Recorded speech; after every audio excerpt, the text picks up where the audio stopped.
هل نكن عداوة للشعب المغربي؟ أبدا. ويخطئ من يسيء الظن بنا. قيل أن الشعب المغربي ساعدنا البارح وإحنا قلال الخير. احنا دفعنا الثمن من أجل تحرير الشعب المغربي. احنا دفعنا الثمن. ما زالوا في هذا القاعة ناس أحياء كيف تخلوا عنا. ليس الشعب المغربي الذي تخلى عنا أثناء حرب التحرير، عندما تعهدنا بأننا سنخوضها حربا شعواء حتى نطرد الاستعمار. فماذا وقع؟ وقع اتفاقيات مع الاستعمار الفرنسي، وقعد الشعب الجزائري وحده في الساحة يقاتل بكل سماتها. إذا كان نكلم التاريخ ونكلم التاريخ الحقيقي، احنا دفعنا الثمن، ودفعنا الثمن غالي جدا. واش بصح الاسبوع القادم غادي تقدر تكون الحرب بين المغرب والجزائر؟ واش فعلا ان الطبوله ديال الحرب بداو كيتقرعوا في الحدود، خصوصا بعد الصعيد الاخير في الجريمه اللي طرات في السعيديه، اللي 4 ديال الشباب غادي يبينوا القوه. كاين واحد الجانب ايجابي في ديك الجريمه غنناقشوا معاك. عرفتي شنو هو ان هاد 4 ديال الشباب ما كانوا هازين سلاح، ما كانوا بغاو يواجهوك. وتخيل المخيله ديال دوك الناس كيفاش كيشوفوا المغاربه، انهم يغدروهم، ما قادرينش يواجهوهم فاس. كان بامكانهم عندهم سلاح يواجهوهم يتشريو فيهم فاس، ولكن ما يقدروش. عرفتي علاش؟ حيت الخوف اللي في عينيهم انك تنعت لواحد الشخص تقول ليه المغرب من هنا وتسنى تيعطيك بظهرك وتيري فيه. هذا غدر ما بعده غدر. وهذا الغدر هذا انا غنشرحوا لك في هذا الفيديو بالقانون المغربي وبالقانون الدولي وبالقانون الانساني. بوليسي مغربي في لابيجي هاز سلاح قدام مجرم، والاخر المجرم هاز 2 ديال السيوفه، وغادي باش يقتل البوليسي، غادي باش يقتلو، وكيعطيه مثلا واحد الرصاصه تحذيريه. هذيك الرصاصه التحذيريه اللي عطاه هذاك المجرم عطاه بالدار وهرب، ولكن راه باقي كيشكل خطر على الناس، ما يقدرش يتيري فيه البوليسي. حيت مباشره الا تيريتي في واحد الشخص من ظهره، مجرم كان قدامك وتيريتي فيه في ظهره، غيقول لك لا ما عندكش اثبات انه كان يشكل خطر على شي شخص اخر، غيقول لك لا هذه جريمه قتل. انت بوليسي بغيتي تيري في واحد الشخص عطاك بالظهر وضربتيه، يمكن نكيفوها كجريمه قتل. شنو هو الخطر اللي كان تيشكل عليك هذا باش تيريتي فيه في ظهره؟ شنو هو الخطر اللي كان كيمثل لك هذا الشخص هذا باللي ضربتيه انت من اللور؟ شنو هي اللور؟ يعني هاك عطيتك بالظهر، يعني ضربتيني وانا هذه غدر، وهذا غدر ما بعده غدر. حتى القانون الدولي اللي شرحت لك على البوليسي المغربي مثلا اللي هو في مواجهه مع واحد هاز السلاح 2 ديال السلاح وضربتيه في ظهره، ما ضربوش فاس بلا رصاصه تحذيريه، تقدر لا. الا كانت في مواجهه مباشره جاي باش يضربني، نقدر ما نطلقش رصاصه تحذيريه، نضربو نطيحو. حتى انا فضل لي بوليسي يبقى عايش على انني مجرم يرزيني في بوليسي، نترزى في مجرم وما نترجاش في بوليسي. انا بالنسبه لي يعني نضربو، ولكن اللي عطاك بالظهر وضربتيه هنا غتولي حيثيات اخرى. هادشي اللي طرا في السعيديه هذا عنده واحد الجانب ايجابي اخر، هو ان العينين ديالنا حنا فيهم الخوف قدام دوك الناس.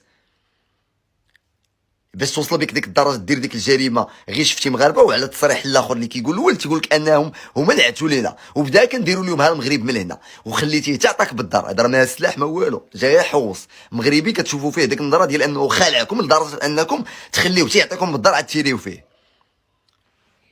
الحرب غطرا بين المغرب والجزائر، وهادشي اللي كيتناقش في مواقع التواصل الاجتماعي.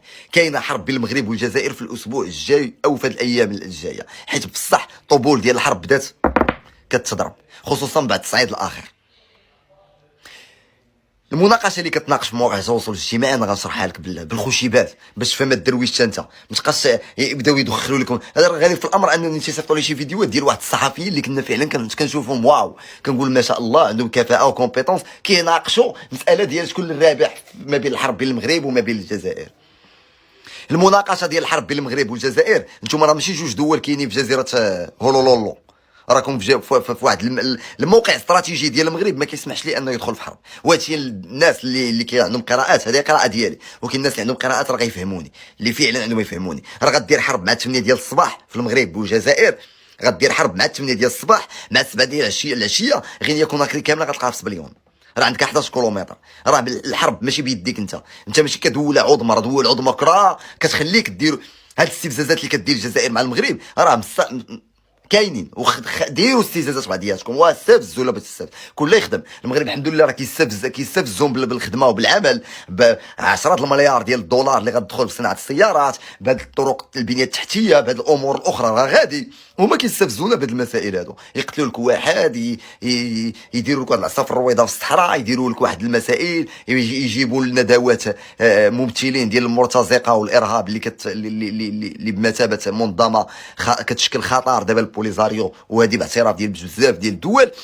هادو هما الاستفزازات اللي تقدر دير الجزائر، وهذا الشيء اللي نقدروا نديروه حتى حنا. اما حرب راه صعيبه الشريف، راه عندك 11 كيلومتر على اوروبا، يعني حرب في المغرب والجزائر بمثابه حرب على اوروبا، يعني مستحيل يكون شي حرب بين المغرب والجزائر ودخلوها لدماغكم. كي غيمكن دير حرب ما بين المغرب والجزائر وانت عندك 11 كيلومتر تقدر تدخل ليا افريقيا كامله تطلع. حنا غير العقل شوف داك المشكل اللي كان بين المغرب وداك الانفلات الامني البسيط اللي كان ما بين المغرب واسبانيا، واحد فاق شاف الفيديو كيلقى ان سبته تحلات في ازرو، لبس سروالو في باب سبته، 6 العشيه كان باب سبته. شوفوا غير في نص النهار شنو كان طرا.